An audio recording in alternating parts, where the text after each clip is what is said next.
అందరికీ నమస్కారం అండి. మీ పెదాలు పగిలిపోతున్నాయా? మరి అలాగే ఎండిపోయినట్టు ఉంటున్నాయా?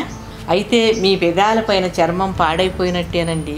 మరి ఆ చర్మాన్ని తిరిగి మామూలుగా చేసుకోవాలి అంటే ఏం చేయాలో ఈ బామ్మ చిట్కాలో చూద్దామా?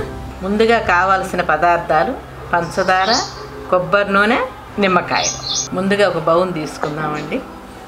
1 టీ స్పూన్ పంచదార, 1 టీ స్పూన్ కొబ్బరి నూనె అండి,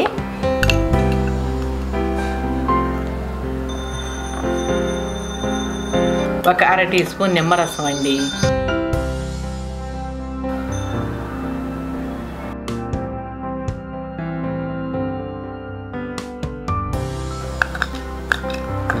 ఈ మూడింటిని ఇలా బాగా కలుపుకోవాలండి. చూసారా, బాగా కలిసిపోయిందండి. ఈ మిశ్రమాన్ని మీ పెదాల మీద బాగా మర్దన చేయాలండి. ఇలా ఒక 5 నిమిషాలు చేశాక గోరువెచ్చని వాటర్తో కడిగేయాలండి. ఇలా వారానికి ఒకసారి చేశారంటే మీ పెదవులు పగలకుండా అందంగా ఉంటాయండి.